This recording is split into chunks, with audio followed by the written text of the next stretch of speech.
Want to feel inspired? Today, let's let other artists be your guide.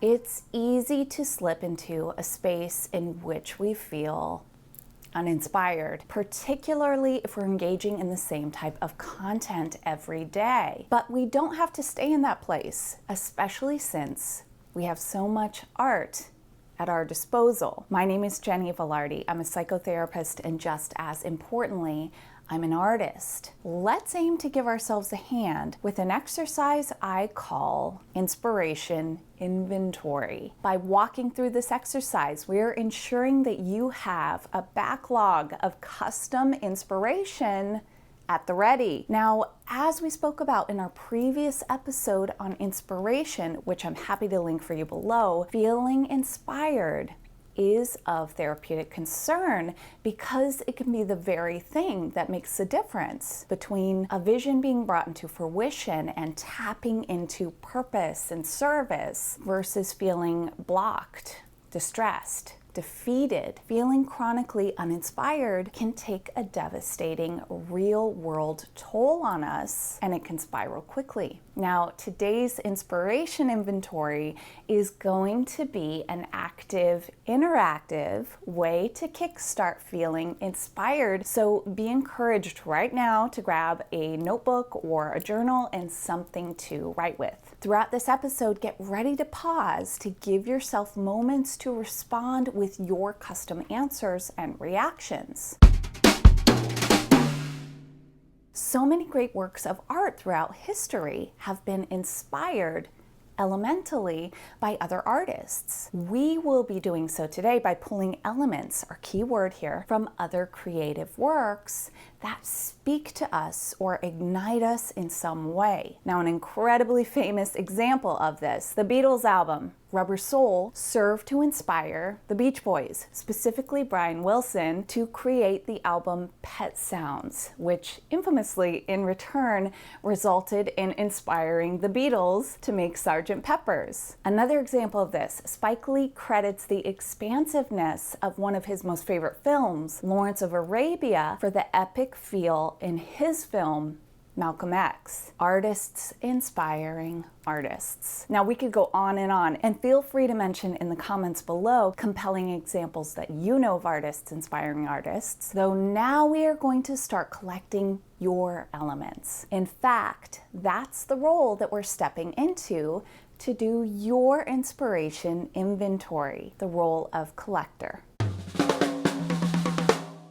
We want you to step into the collector role, collecting elements from works that inspire you. And to begin this exercise, we are going to start with the very simplified act of creating a list. Now, at the top of your page, create your list, and at the bottom of the page, make sure to keep room for the second part of this exercise. Let me guide you through the first half. Here we go. I want you to consider, what are your top 10 favorite films? I want you to take the time right now to really note your answers. Top 10 favorite films. Pause here to thoughtfully answer this. Now, if coming up with 10 is too much, pick 5 to start, and you can add as you go. Do you have your list? Okay.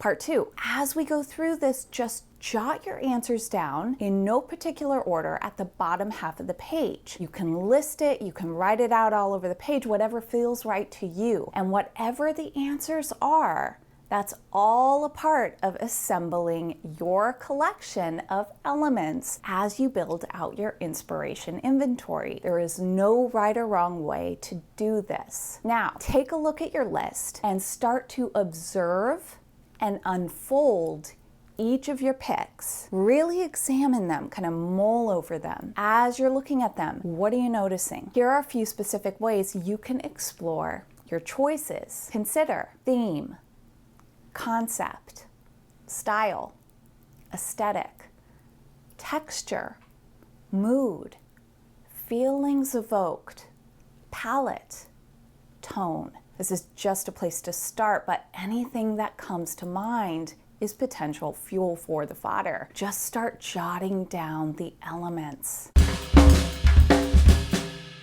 Perhaps you are off and running, but if not, I will offer a personal example that in no way needs to dictate how you might experience this exercise, though may offer an idea. Using a film in my top 10, Alice Doesn't Live Here Anymore. It's a Martin Scorsese film from 1974 with Ellen Burstyn and Chris Christopherson. It's set in the Southwest, which inspires me. It offers lots of open roads and wide open spaces. When I think about the color palette, I think of rich, warm, beautiful browns, tans, creams. Hunter green. The dialogue is punchy, it's funny, but genuinely, not sarcastically. It's got heart, it's got grit. It's a straightforward story of a mom and her son finding their way after tragedy strikes. So in that way, it's relatable and it's paced, it's measured, and allows for breathing room. Now, these are all details, elements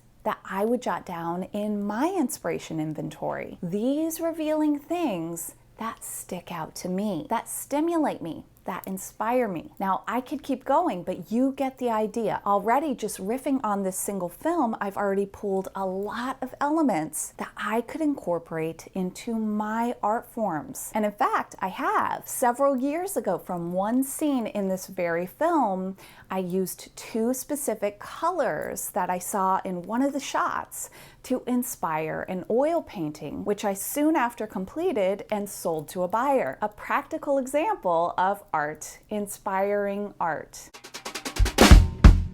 Now let's try this again. Further collecting and building out your inventory. Now try your top 10 favorite songs. Pause here to answer. Once you have them, observe and explore. Pull your elements. Once again, you can use theme, concept, style, aesthetic, texture, mood, feelings evoked, palette, tone, just to start out. Now to branch out, try getting more specific with your lists. We did top 10 favorite songs. Now what about top 10 favorite songs on a rainy and gloomy day? What about top 10 songs for driving down the highway with the window rolled down? Top 10 songs that make you feel unstoppable, make you feel peaceful, make you feel bold, make you feel a sense of home. Consider making it specific to your art forms. So for example, if you're an interior designer or aspiring to be one, top 10 paint colors,